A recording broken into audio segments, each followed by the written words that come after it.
Walang nagtuturo nito sa karamihan ng lalaki. Akala natin, kapag mahal tayo ng babae, safe tayo. Pero minsan, hindi pag-ibig ang lumalapit sa'yo, minsan pagkawasak. Proverbs 4:23, above all else, guard your heart. Dear son, may isang katotohanan na maraming lalaki lang natututunan kapag huli na ang lahat. Hindi lahat ng babaeng lumalapit sa'yo, mabuti ang intensyon.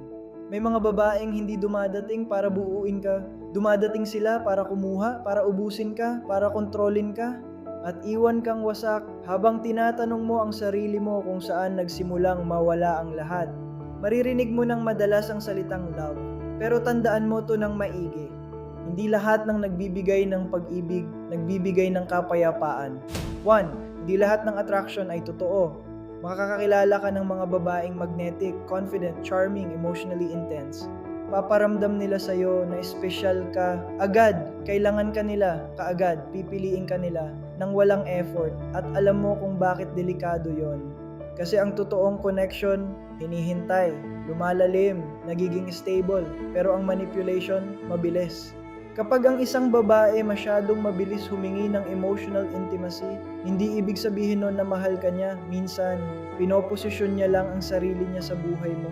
At kapag hindi ka naghinay-hinay, hindi mo mapapansin hanggang sa lubog ka na. Proverbs 7:21-23. With persuasive words, she led him astray. 2. Minsan ang control mukhang passion. Sasabihin niya, concern lang ako sa'yo. Ayaw kitang i-share. Kailangan kong malaman kung nasaan ka. Sa umpisa, parang sweet, parang pagmamahal, parang intensity. Pero habang tumatagal, nagiging monitoring, nagiging questioning, nagiging restriction. Ang tunay na pag-ibig, hindi nananakal.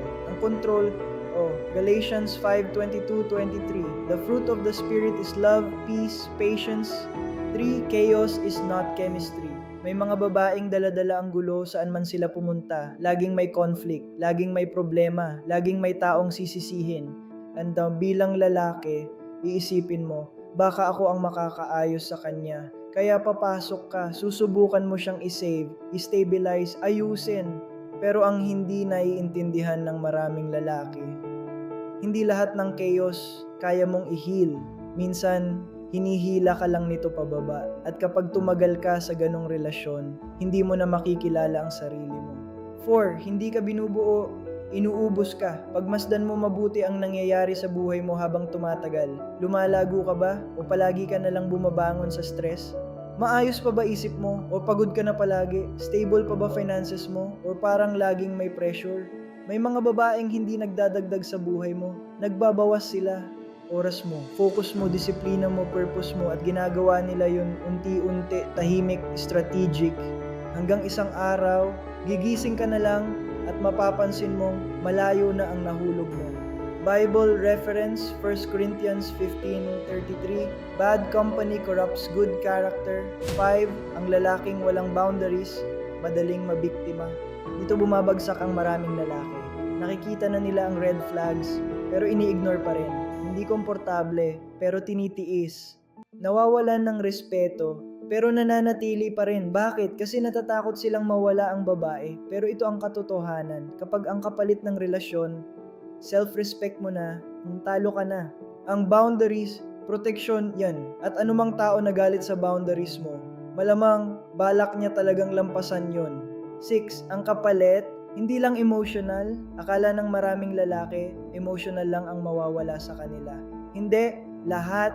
Finances mo, confidence mo, focus mo, relationships mo, purpose mo. May mga lalaking nawawalan ng taon sa buhay. May nawawalan ng opportunities. May nawawalan ng direksyon. Dahil lang hindi nila nakita kung sino talaga ang pinapasok nila sa buhay nila. Bible reference, Matthew 7:16. You will know them by their fruits.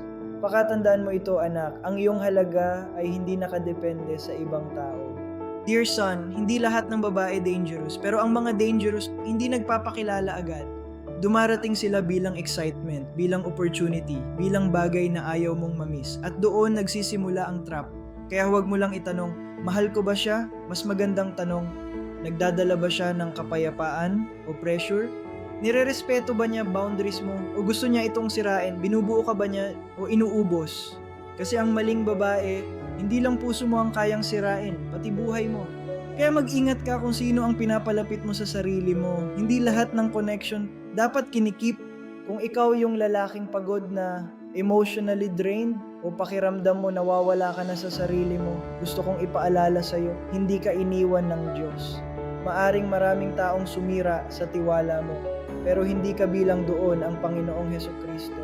Siya lang ang pag-ibig na hindi nagmamanipulate, hindi nananakal, hindi nanguubos. Kaya kung gusto mong magsimula ulit, lumapit ka sa Kanya.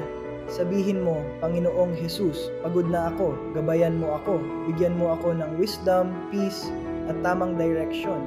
Tulungan mo akong bantayan ang puso ko at ilapit mo ako sa mga taong magdadala sa akin palapit sa iyo, hindi palayo. Amen. I come in peace. Salamat po sa inyong panonood. Salamat sa pakikinig. Naway sumainyo ang kapayapaan ng Panginoon.